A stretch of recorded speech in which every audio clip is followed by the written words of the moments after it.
세팅 됐으니까 이제 촬영 들어가 볼게요. 저 근데 개인적인 궁금함이 있는데 이게 제가 친구들하고 그냥 얘기할 때는 말을 못한다는 소리를 듣지 않거든요. 근데 이제 어디 나가서 세미나 같은 게 있어서 좀 제가 발표할 사례가 있었는데 그때 보니까 제가 너무 말을 못하더라고요. 그거는 다 그래요. 저도 그래요. 그죠? 네. 이게 너무 신기해요. 되게 잘할 수 있을 것 같았는데 막 떨지도 않았거든요, 그다지. 그 왜 그러냐면 내가 스스로 구분해서 그래요. 그러니까 일상이랑 발표랑 구분해서 생각을 하니까 그런 건데 이게 사람들이 일상은 그냥 대충 하다가 발표를 하면 딱 옷도 차려입고 격식도 차리고 뭔가 정확하게 해야 된다 이런 생각 때문에 굉장히 부자연스러운 상황이 되거든요. 이거 한번 촬영해볼까요? 전 좋아요. 네. 한번 해볼까요? 가보시죠. 좀 해볼까요? 렛츠고. 좋습니다. 안녕하세요. 보이스 스타일링 마스터 김나연입니다. 여러분, 일상 대화는 잘하는데 발표만 한다 그러면 왠지 떨리고 부담스럽죠. 그 이유가 있습니다. 대부분 사람들이 이렇게 생각합니다. 일상 대화는 그냥 편하게 말하면 돼. 이렇게 생각하고 또 발표는 정확하게 발음하고 격식을 차려야 돼. 이렇게 생각합니다.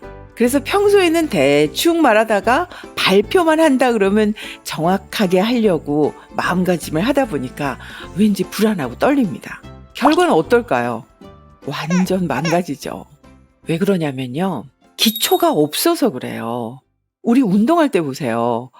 운동 동작을 좀 뭔가 강한 걸 하려고 하면 근력이 안 돼서 절대 안 되거든요. 그래서 제일 먼저 뭘 하냐면 기초 체력을 키워야 되거든요. 근데 우리가 일상에서 말할 때 정확하게 발음하지 않고 대충대충 말하는데 어떻게 말하기에 기초 체력이 생기겠습니까?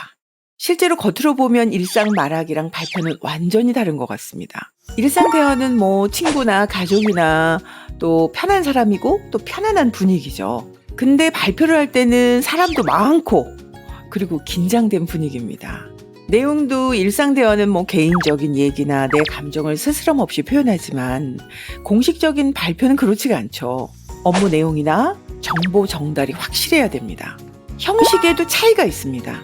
일상 말할 때는 뭐 즉흥적이고 순서도 막 자유롭게 얘기할 수 있지만 발표를 공식적으로 한다 할 때는 그 발표에 맞는 내용을 준비해야 되죠. 구조도 그 내용에 맞게 짜야 됩니다. 하지만 여러분, 본질은 같습니다. 둘 다 스피치, 말하기입니다. 그러니까 우린 어떻게 해야 되느냐? 네, 일상 대화를 바꾸면 됩니다. 일상 대화를 할 때 음가를 정확히 하고 받침까지 마무리를 하는 겁니다. 그럼 어떠세요? 공식적인 발표를 할 때도 똑같이 음가 정확히 하고 받침까지 마무리하는 겁니다.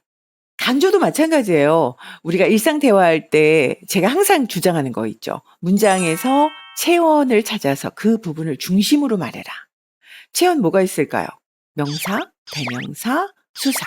얘를 강조하면서 일상에서 말하기를 하면 됩니다. 그럼 공식적으로 발표를 할 때 어떻습니까? 똑같이 연결해서 하면 됩니다. 우리가 일상 대화에서도 소통할 때 내 마음을 다해서 진심으로 전하는 습관이 되면 공식적으로 발표를 할 때도 똑같습니다. 내가 말할 내용을 진심을 다해서 정성껏 앞에 청자한테 전달하는 거죠. 자, 그럼 구체적으로 한번 훈련해 볼까요? 일상 대화에 뭐가 있을까요? 여러분 편의점 많이 가시죠? 편의점 가면 어떠세요? 들어가면 안녕하세요 인사하잖아요. 이럴 때 안녕하세요 이렇게 하지 마시고 안녕하세요 정확하게 발음하는 겁니다. 주변의 동료 어떤 인사하세요? 저는 이런 인사 많이 하는데 좋은 하루 되세요. 이럴 때도 좋은 하루 되세요. 정확하게 키워드를 강조하면서 말하는 겁니다. 여기서 하루죠, 하루. 하루를 강조하면 되겠죠? 이렇게 한마디 한마디를 정확하고 정성스럽게 말하는 습관을 들이는 겁니다. 이제 한 걸음 더 나가보겠습니다. 일상에서 이런 얘기를 한다고 한번 해보세요. 우리 팀에서 새로운 프로젝트 하고 있어. 정말 재미있어. 그러면 공식적으로 발표할 때는 조금 내용이 바뀌겠죠? 저희 팀에서 진행 중인 새로운 프로젝트는 매우 의미 있는 성과를 보이고 있습니다. 어떠세요? 일상 대화나 이렇게 공식적인 발표나 별 차이가 안 느껴지면서 자연스럽게 연결이 되죠? 제가 체온을 강조했고요. 음가를 정확히 했고요. 마음을 다했습니다. 이번에는 감사 인사는 상황을 한번 해볼까요? 일상 대화입니다. 오늘 정말 고마웠어. 덕분에 좋은 시간 보냈어. 이런 내용을 공식적으로 발표할 때는 어떤 내용일까요? 오늘 참석해주신 모든 분들께 진심으로 감사드립니다. 어떠세요? 진정성 느껴지고 정확하게 발음했고요. 마무리까지 완벽하게 끝났습니다. 여러분 어떠세요? 일상 대화랑 공식적으로 발표할 때랑 별 차이 안 느껴지시죠? 네, 일상 대화를 바꾸면 됩니다. 우리가 평상시에 말을 할 때 정확하게 음가를 내고 정성을 다해서 말하는 습관을 들이면 됩니다. 그럼 3가지로 한번 정리해 볼까요? 첫 번째는 일상부터 정확하고 정성스럽게 말하자. 두 번째는 문장에서 체온을 중심으로 말하는 습관을 들이자. 세 번째는 진심을 다해서 말하자. 여러분, 이제부터 일상을 바꿔보세요. 아침, 점심, 저녁, 가족들과 친구들과 또 직장에서 만나는 사람들과 여러분의 대화를 한번 바꿔보세요. 안녕하세요. 좋은 하루 되세요. 이 문장만 바뀌어도 여러분은 완전히 다른 사람이 됩니다. 일상의 발표의 기초입니다. 평상시에 말하기가 진짜입니다. 여러분의 일상 대화가 최고의 발표 실력이 되는 그날까지 제가 함께 하겠습니다. 안녕.